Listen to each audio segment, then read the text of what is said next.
Hello and welcome to the Hole in My Heart podcast. This is episode 206, How to Talk with the Kids About Marriage. Yeah, guys, welcome to the Hole in My Heart podcast, where we talk about how the gospel is good news for everyone, every day. We're coming at you from the lovely WCSG radio studio in Grand Rapids, Michigan, and I am your host, Lori Krieg, and I have alongside me my husband and favorite licensed therapist, Matt Krieg. Hello. Hey, Matt. How are you doing today? Doing pretty good. Yeah, good. I also have with us, we have our friend. We hung out last night to prove our real friendship. And my wife. And your wife, Kelly. She's awesome. And the most professional radio voice among us, producer Steve. Hi, guys. Hey, Steve. How are you today? I'm great. Yeah? After a good hang? Good hang. It was a good hang. It was. Guys, we are thrilled to have back again to the podcast today, Sam Allberry. I think it's a three-peat. I need to Google us to see. I was saying before we got recording here, the first time I do remember seeing his Star Wars socks, because we must have talked about Star Wars, Matt. I mean, it seems only appropriate. At all times. And then the last time I do know that we talked about his incredible book on why God cares about our bodies. But he has written a children's picture book on marriage. And we cannot have too many children's books on marriage. In fact, I think between all of us in this room right now, we've thought of two that we appreciate. And one of them is Sam's. And so today we're going to talk about this book, why he wrote it, and how we as parents, caregivers, pastors, and mentors can help put a solid foundation down when it comes to marriage, sexuality, gender for the next generation when we're talking about these things. So, Sam, welcome back to the podcast. It's good to be with you. Thanks for having me back. We're so glad to have you. All right, now to understand a little bit more of who Sam is, he's a pastor, apologist, and speaker. He is the author of a number of books, including Is God Anti-Gay?, What God Has to Say About Our Bodies, and like Lori said, today's focus book, God's Signpost, How Marriage Points Us to God's Love. Yes, and we want to get to know Sam a little bit better, as well as some of our listeners, by turning to the question of the week from last time, which was, what non-word word do you use often, and what does it mean? Or what word do you use incorrectly in a consistent sentence? For example, I say blurf often as an expression of disdain or exasperation. Or do your one you've wanted to do on the podcast, one you do all the time. The one that that one? So you know on like the background of maybe a rap song, there's going to be like, burr, burr, burr, burr. Yeah, it is a call to excitement. Yes. He says it a lot. So Sam, please join us in our ridiculousness and tell us, please, do you have a word you use? Well, I was trying to think about this, and I do have some made up words I use. Some of them are substitutes for words that we shouldn't use if in moments of peak frustration. Yes. For example, anytime I'm driving in Tennessee. So I don't know where these words came from. And my fear is that they do exist in some other language and are incredibly offensive, and someone's going to then discover this, and I'll have to think of another word. But shoop, for some reason, is a word that I use to express frustration. Shoop. Mm-hmm. I think it's probably a mashup of other things. And there's some words I've inherited from my parents, which I think derive from either what me or my brother could say when we were toddlers. So we still occasionally refer to breakfast as fuffets. Oh. Whether that was me or my brother's attempt at saying breakfast, I don't know, but that's just stayed in the family. We, talk about fuffets. So there's a few things like that are hangovers from toddler speak. That's adorable. Yes. I saw similar things from listener answers. They said a similar sort of scenario, like we used to say this as kids, and now it's part of the family lore. But we did, you guys, for the first time, I think maybe ever, we have 3 audio responses. Yes. All 3 of us did our homework, and we heard from all 3 of you. So, Steve, who are we hearing from first? I'll just play this one that I selected that I thought was really good. My name is Laura from Kalamazoo, Michigan, and our city, like many others, has taken to converting traditional intersections with 4-way stops or stoplights into roundabouts. Well, our family calls them whoop-de-doos. So examples would be, man, I had to take 2 whoop-de-doos to get to that store. Or you'll need to go 3/4 of a whoop-de-doo and turn onto Main Street. I like that. So instead of a roundabout, we're going to do a whoop-de-doo. A whoop-de-doo. 3/4 of a whoop-de-doo and turn right on Main Street. That was adorable. All right, play the next one.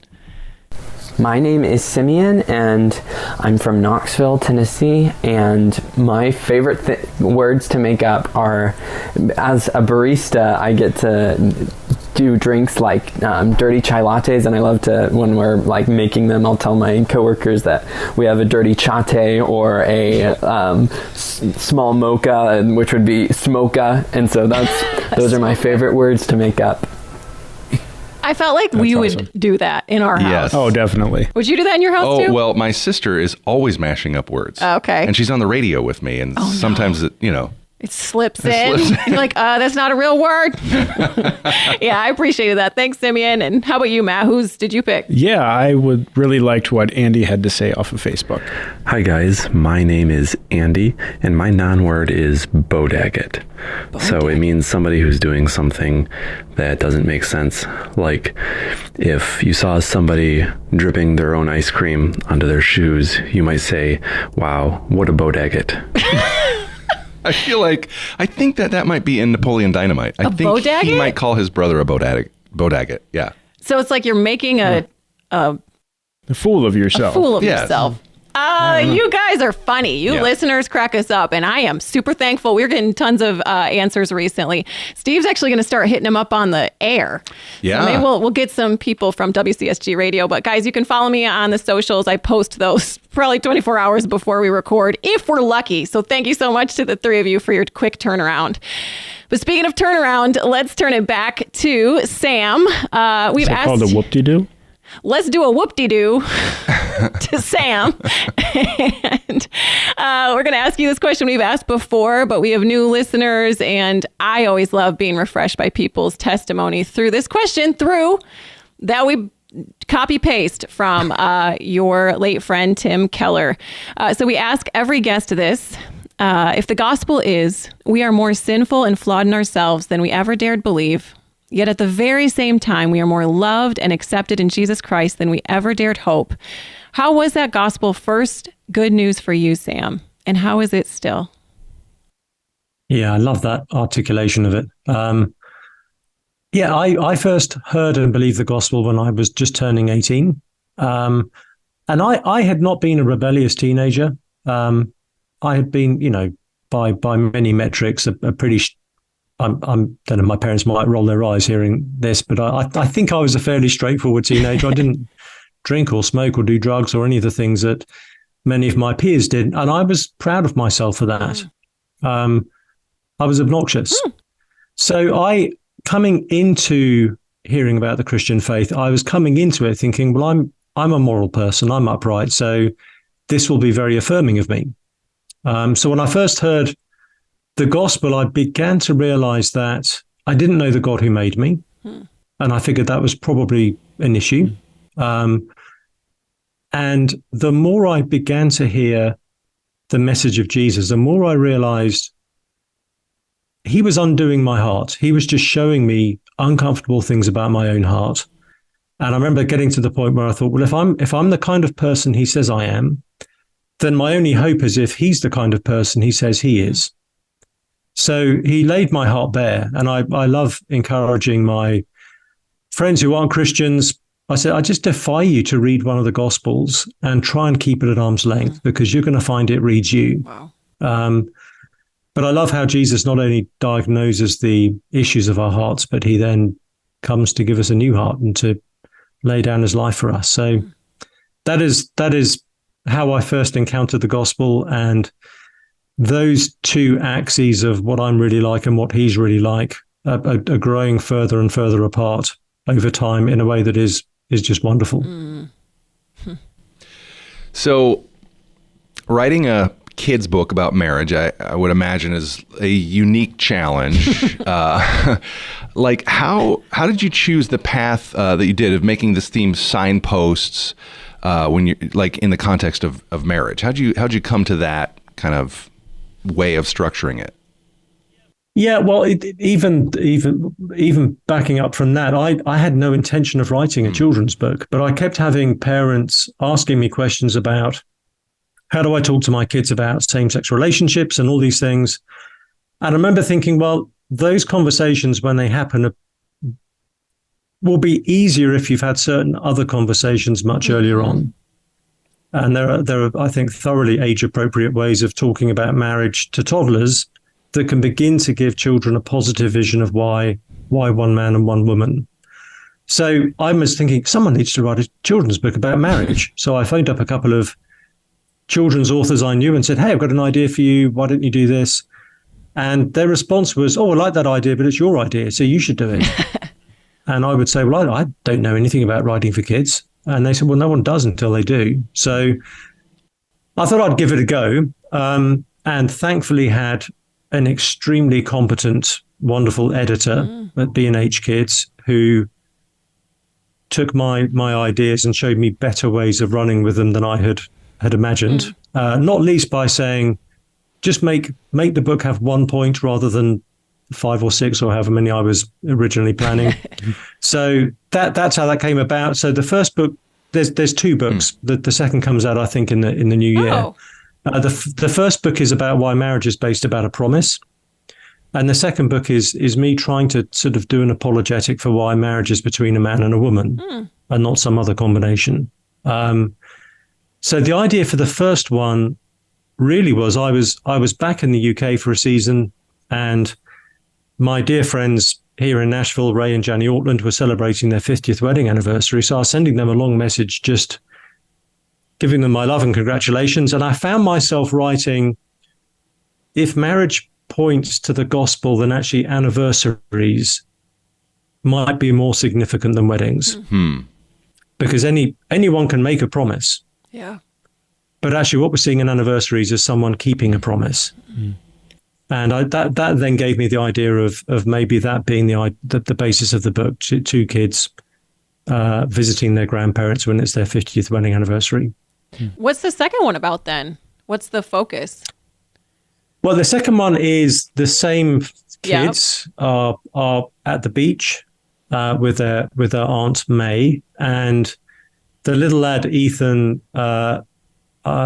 It's been a while since I've looked at this. I'm trying to remember the details now, but he there's something like hot dogs and donuts for lunch, and he decides to put the sugar on the hot dog and the ketchup on the donut, and discovers that does not work well.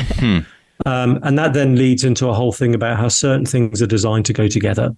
And it's at the beach because the beach is where the land and the sea go together. And because they go together in that way, it's a wonderful environment. So that's the sort of the gist of the second one, just trying to show how God has designed certain things to go together. I love it. We'll have to get that one too. Our 8-year-old was reading this first one yesterday. I was like, what do you think? And I didn't do any leading questions. She's like, I really like it. So, I mean, that's a high praise. It's a high endorsement. I'll take that. And I want to give, so much credit to the illustrator, because beautiful. those pictures are so, I wanted a style of illustration that would be bright and colorful and a bit goofy. And she's just done a wonderful job. So, that accounts for so much, I think, of why kids enjoy this book. That's good. Yeah. So you mentioned the focus was trying to be able to talk to kids about marriage earlier, and there are some ways, some themes that you put into the book to kind of allow for people to do that. Can you name specifically some more of those themes and then give us kind of how does that interact with parents or caregivers as they talk, with their kids about marriage? Yeah, so I'm trying to think what are the key foundational things, and I'm wanting to think of conversations that you have with kids before they've ever heard of sex. So this isn't about that, but it's trying to lay a framework so that when they do have that conversation or do begin to encounter the whole issue of sexuality, they already have some framework in place within which to think about it. So my goal is, can we try to teach a vision of marriage that will make sense of the prohibitions that the kids will then grow up to encounter? Yes. Prohibitions about sex outside of marriage or same-sex relationships. Because if we start with the prohibitions, it's very hard then to make it sound like we're talking about something good. So good, Sam.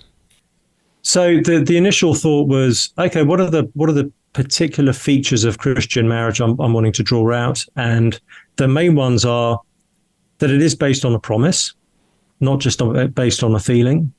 And the reason it's based on a promise is because it's picturing the kind of promises God has made to us in Christ, which then leads to the second part, which is why it's two different but complementary parties that are making these promises to each other. So that's the big idea, is trying to show why the Christian view of marriage is covenantal and therefore why it's heterosexual. Because we're running on a very different script in our culture today, where the redefinition of marriage wasn't that we turned marriage into a same-sex thing. The redefinition of marriage is when we turned it from being a covenant to a contract, where we basically said marriage is about celebrating mutual romantic fulfillment. And the moment anyone isn't feeling that, they can simply step aside from it. That was the fundamental redefinition of marriage that then made subsequent changes inevitable.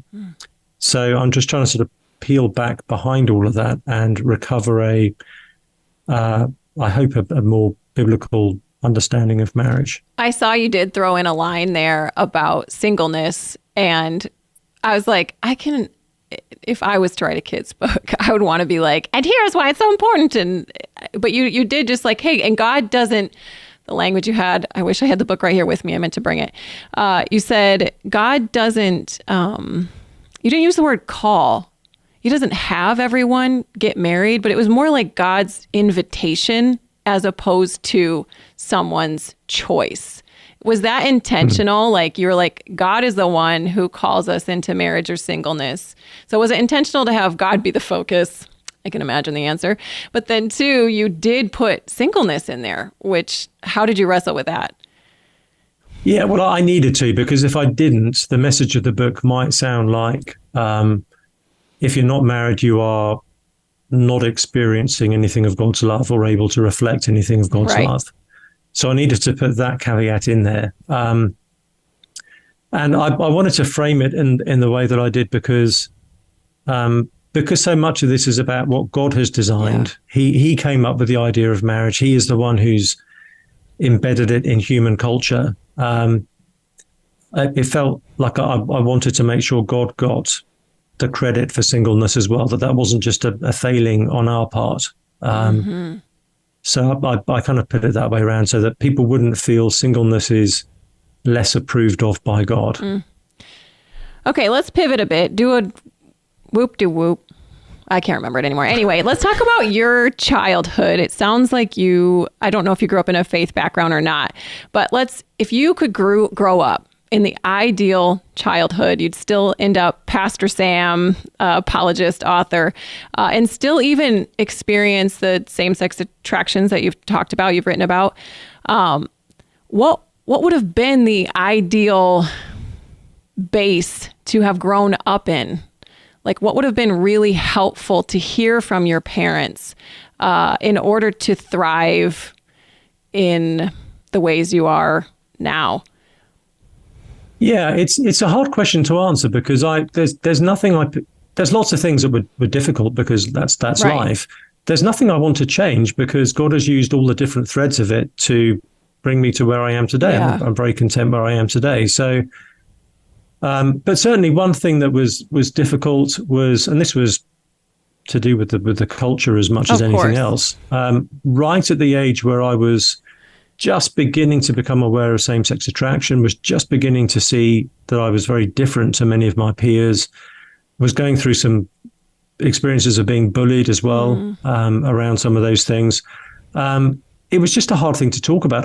I didn't know how to talk about it. So I didn't know how to bring it up to my parents. So they didn't have the opportunity of talking to me about it. So I would love to have had some voice that said to me at that age, it's okay. It's okay to tell people what you're going through. No voice existed at that time that I was aware of.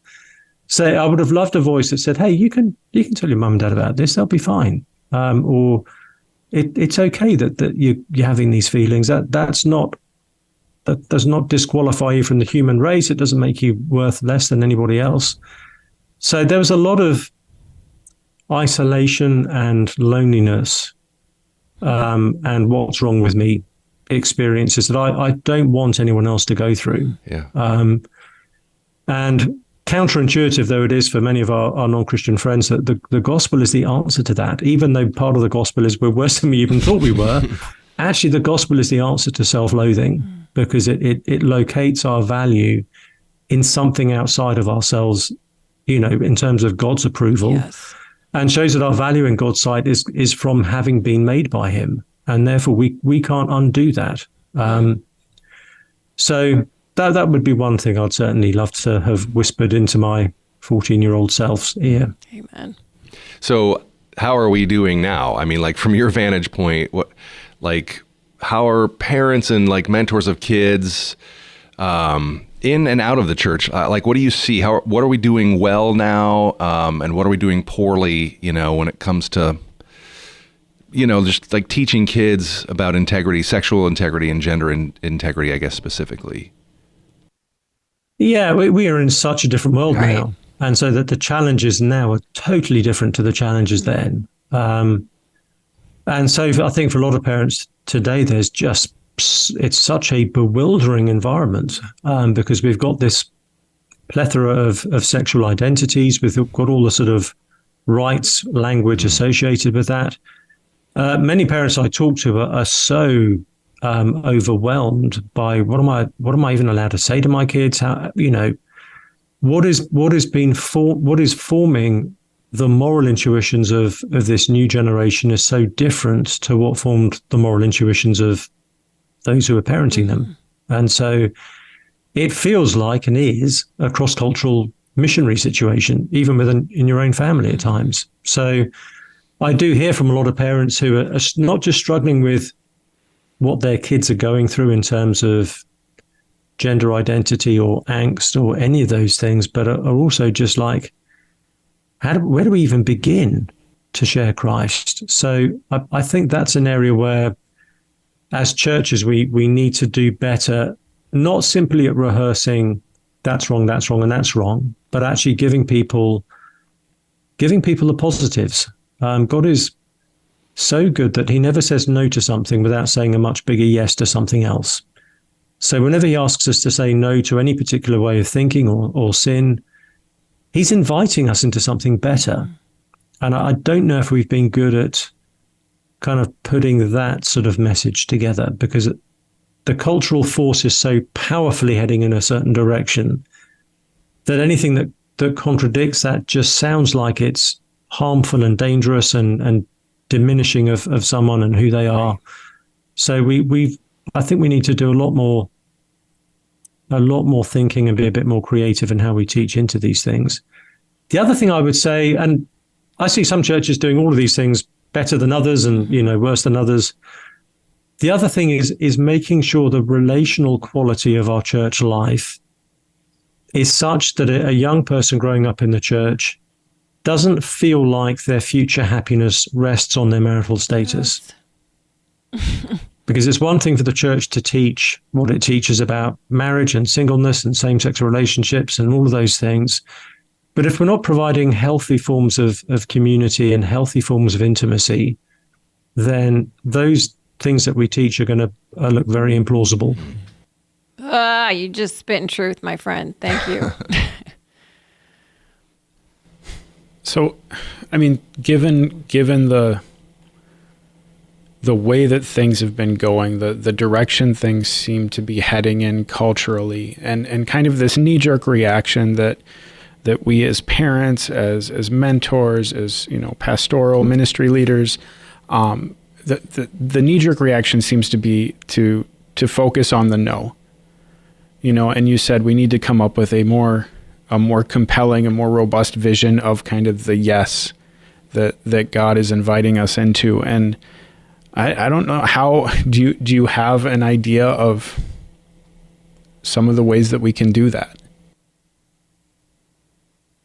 Yes, and even better, other people smarter than me have had ideas too. So I love looking at how different Christian leaders and teachers and evangelists are handling these things. And I look at voices like Tim Keller, or I look at some sort of apologist, evangelist friends of mine like Glenn Scrivener, and see some of the ways that they're able to kind of so put forward the positive that the negatives then sort of become obvious and self-explanatory.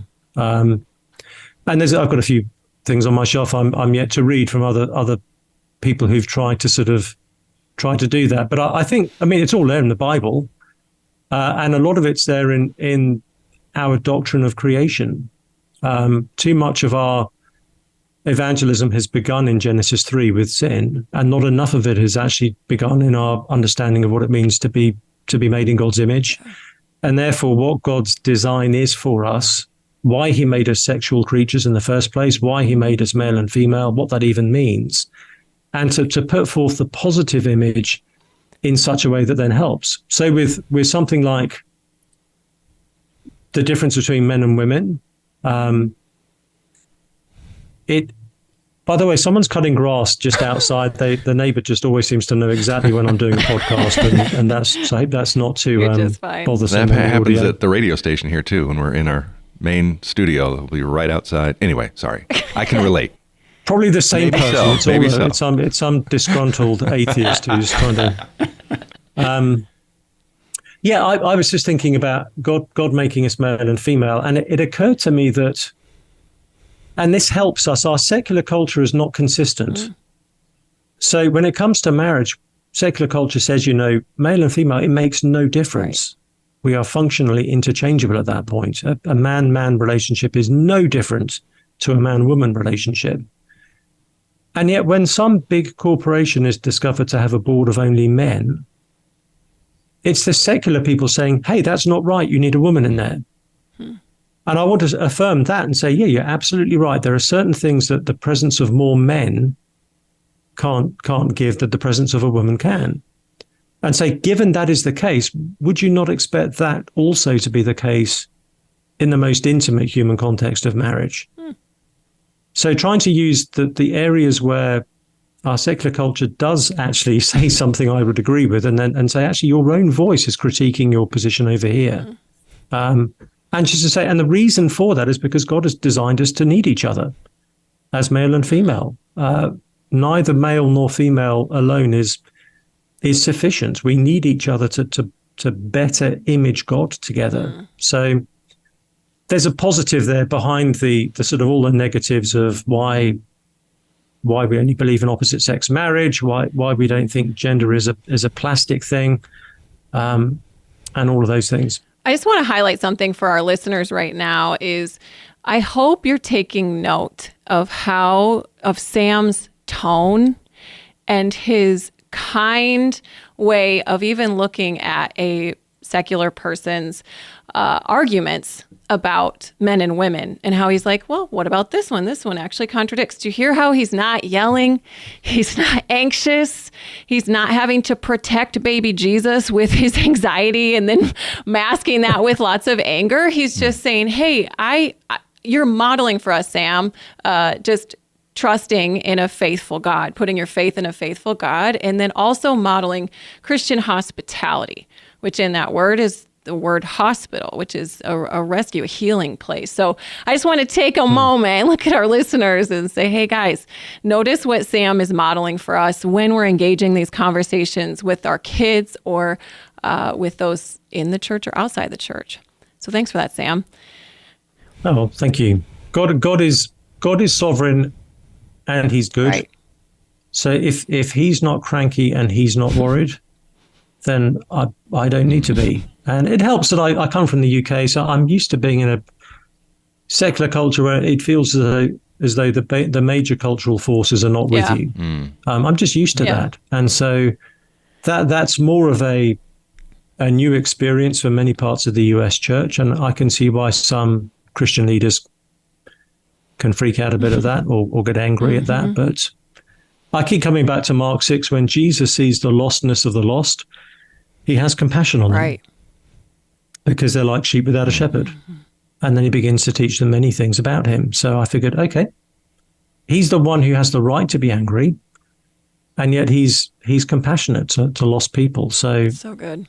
I want to be more like him in that regard. Thank you. Okay, so I did see a comment or two you gave toward a recent Christianity Today article about pronouns, which the article didn't really take a hard and fast, do you use preferred pronouns, do you not? But I really appreciated, similar to how you're modeling here today, a more nuanced and it seemed like hospitable approach, but I'm sure there's parents listening or friends of parents of kids who identify as trans or wrestling with this pronoun thing. What do you have a hard and fast rule when it comes to pronoun usage? Does it change for what the age of the person is or the faith of the person is that you're talking to? I don't have a hard and fast rule because I think this is an issue where it's a wisdom issue.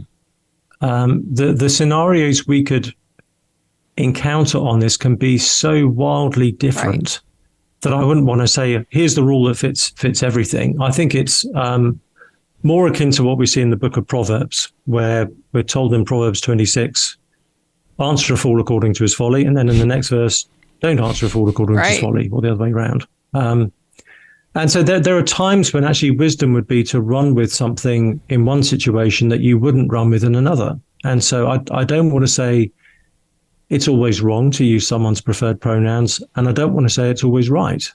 But I could see situations in both cases where it might be wise to either use the pronoun or not use the pronoun.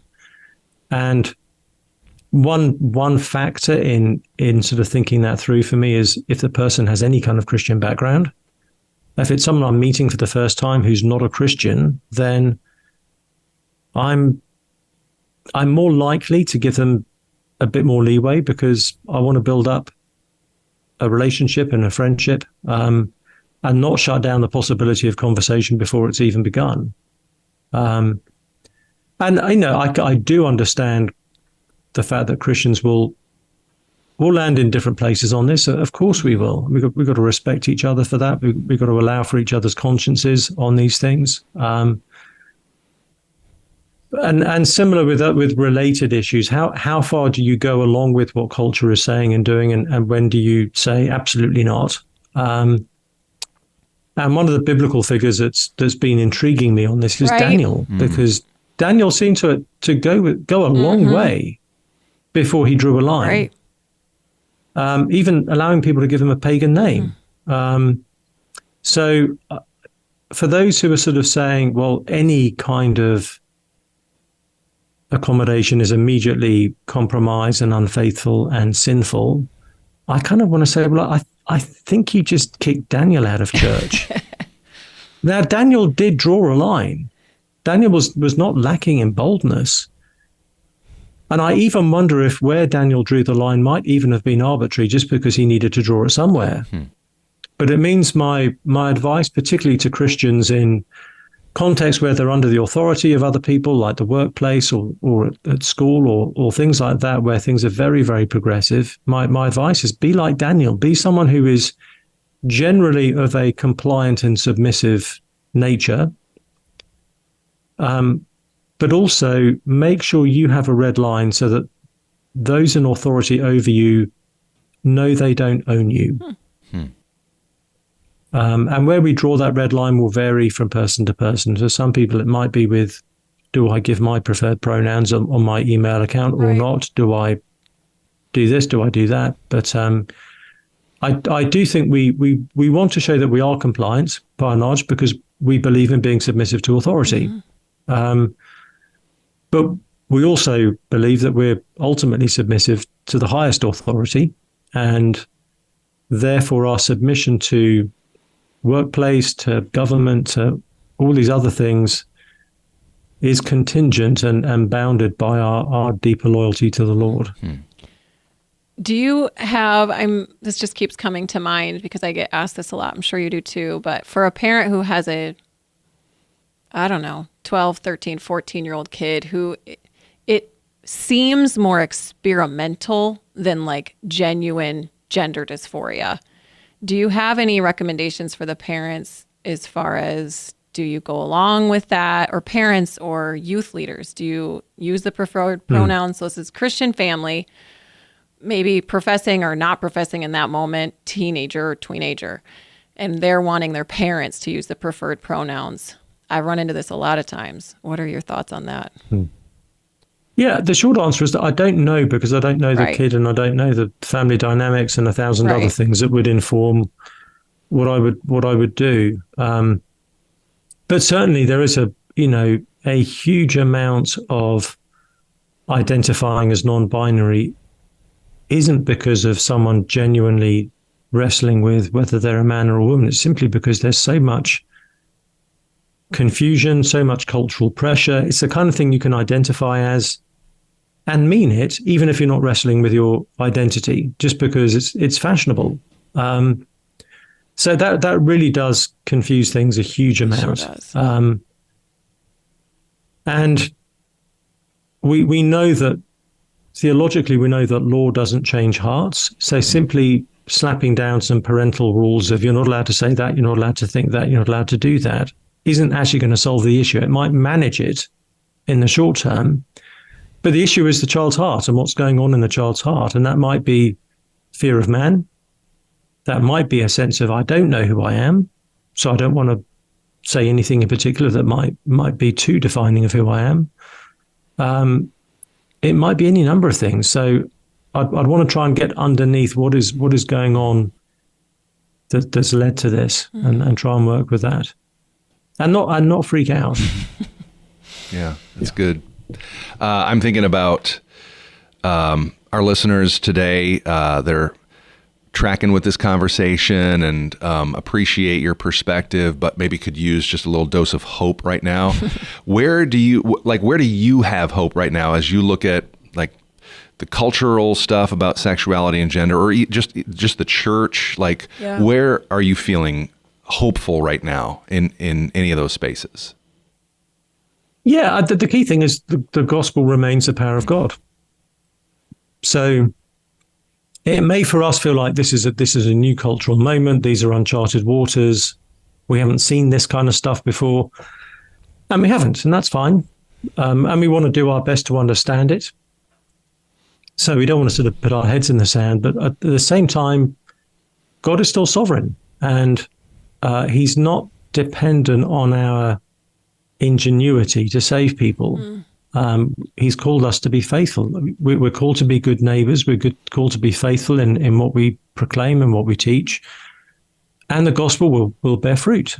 And I don't want to be a Christian in any other time than right now in the Western world.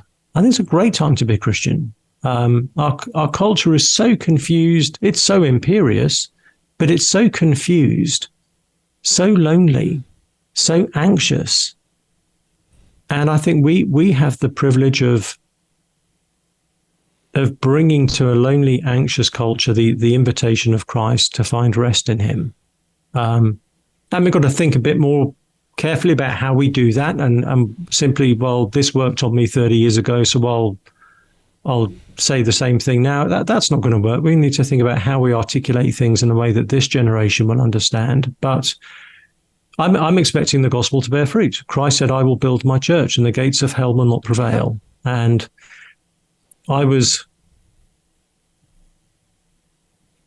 it took me a very, very long time to realize that a gate is not a weapon. So when Jesus says the gates of hell will not prevail, He's not saying, don't worry, the church will just hang in there and withstand all the attacks of the devil. He's saying, I'm going to build my church and I'm going to build it with people that are being, what's the word? Looted from the kingdom of darkness, and the gates of hell will not prevail. So that means we don't just go into defensive mode and try to survive. We go on the spiritual offensive, knowing that Christ is going to build His church with people from this generation. And I was recently just rereading Paul's conversion in the book of Acts and just thinking, some of the voices that feel the most anti-Christian right now could be some of the most significant voices in the kingdom of God in the generations to come. Because that's what God does. That's how this works. We may get our heads kicked in a bit more than previous generations as Christians, but that's okay. It's the growth of the gospel that we're interested in. So good, Amen. Sam. Yes. Thank you. That is very good. I think you talked about Daniel, and like he was living in a thoroughly anti-Jewish, but anti-God society, and yet he prevailed through the power of God.